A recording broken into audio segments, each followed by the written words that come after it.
14 वर्ष तक देवर जी भाभी के हाथ से वन के कंदमूल खाकर उब नहीं गए होंगे। अब उर्मिल को भी कुछ खिलाने पिलाने का अवसर मिलना चाहिए।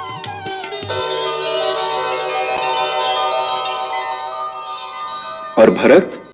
कुछ मांडवी का भी सोचा है। तुम पुरुष लोग हम स्त्रियों के हृदय की लालसा को नहीं समझ सकते। और बेचारा लल्ला शत्रुघ्न। लल्ला की गुप्त बात तो सबको पता है। वहाँ भी खाता है और यहाँ पे जो मैं बनाती छुप कर खा जाता है। सबसे छोटा है, इसीलिए तो भाभी का लाडला है। केवल भाभी का नहीं, मैं तो भैया का भी लाडला हूँ। गुप्तचर विभाग के प्रमुख आर्यभद्र और आर्य सुमग्ध आपके दर्शनों की आज्ञा चाहते हैं। उन्हें मंत्रणा गृह में ले आओ, हम वहीं उनसे मिलेंगे।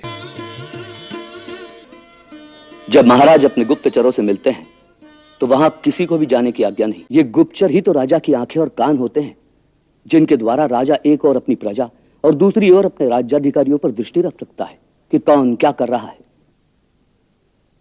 जिस राजा में इतनी चेतना ना हो, जो केवल अपने दरबारी और चाटुकारों की बातें सुनता रहे, वो किसी समय किसी भी षड्यंत्र का शिकार हो सकता है।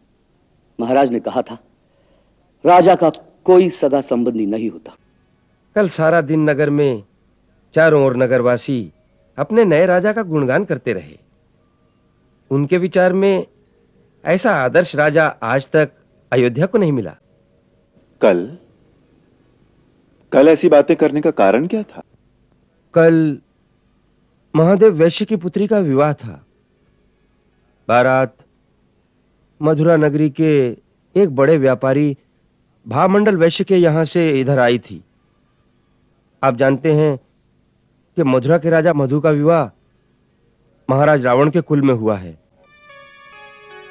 उसका पुत्र लवणासुर ही आजकल राज्य करता है। ऐसा लगता है कि इस बारात में उसके कुछ गुप्तचर भी आए थे। तुमने ऐसा कैसे समझा कि वो गुप्तचर हैं? सारी बारात में केवल ये 4-5 ही बाराती हैं जो कल दिन भर सारी अयोध्या में घूमते रहे। वो नगर में जगह जगह दुकानों पर कुछ वस्तुएं खरीदने के बहाने जा रहे थे और नागरिकों से आपके बारे में कई प्रश्न कर रहे थे कि अयोध्या का राजा कैसा है। आपकी आज्ञा हो तो उन्हें पकड़कर कुछ पूछताछ की जाए। केवल उन पर दृष्टि रखो। जो आज्ञा। आर्य सुमागत। महाराज, कल नगर सभा की ओर से एक बैठक हुई जिसमें इस बात पर विचार किया गया कि गंगा में पानी अकस्मात बढ़ जाने से जिन गांवों को क्षति हुई है, वहां की प्रजा की सहायता के लिए अयोध्या के नागरिक क्या कर सकते हैं? राज्य की ओर से कुछ नहीं किया गया?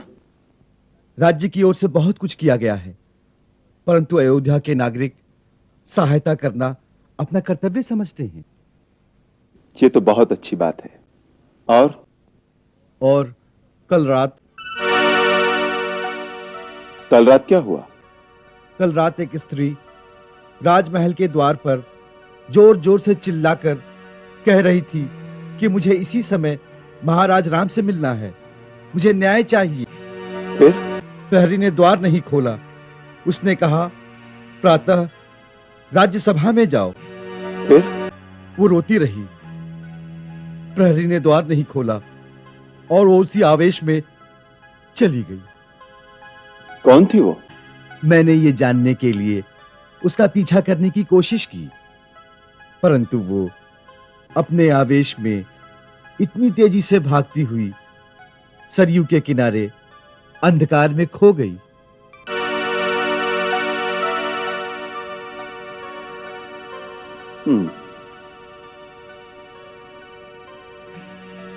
और क्या समाचार है? बाकी सब ओर से कुशल मंगल। कुछ नागरिकों को शंका है कि राज्य की ओर से उन पर कर बढ़ाया जाएगा, परंतु उनकी यह शंका निर्मूल है। हम सर्वसाधारण प्रजा से अंधाधुंध कर लेने से कभी सहमत नहीं हो सकते। महाराज, हम सर्वसाधारण की ओर से आपका धन्यवाद करते हैं।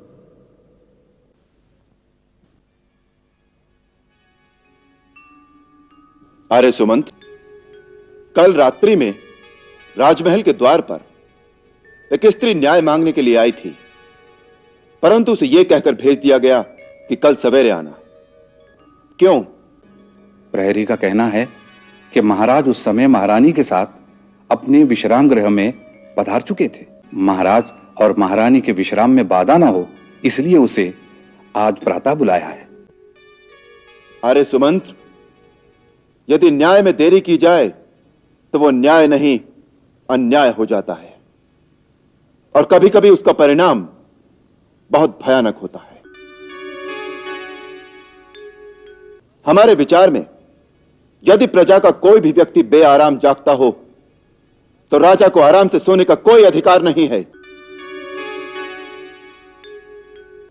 प्रजा के किसी भी व्यक्ति को राजा के पास आने में उतनी ही सुविधा होनी चाहिए जितनी एक सन्यासी की कुटिया में जाने में।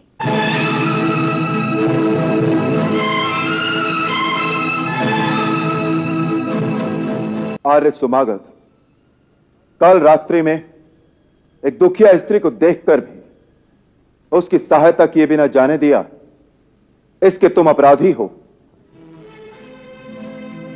तुम्हारा दूसरा अपराध यह है कि तुम उसका पूरा पता लगाए बिना ही हमारे पास चले आए। हम तुम्हें अपनी सेवा से निलंबित करते हैं। जब तक तुम इन सारी बातों का पता लगाकर नहीं आते कि वो कौन है, कहां रहती है, किसकी स्त्री है और उसके पति ने उसे घर से क्यों निकाल दिया है, तुम्हें हमारे सामने आने का कोई अधिकार नहीं है। एक एक गांव में जाकर पता लगाओ। जब ये सारी सूचनाएं इकट्ठी कर लो, तब हमें अपना मुंह दिखाना।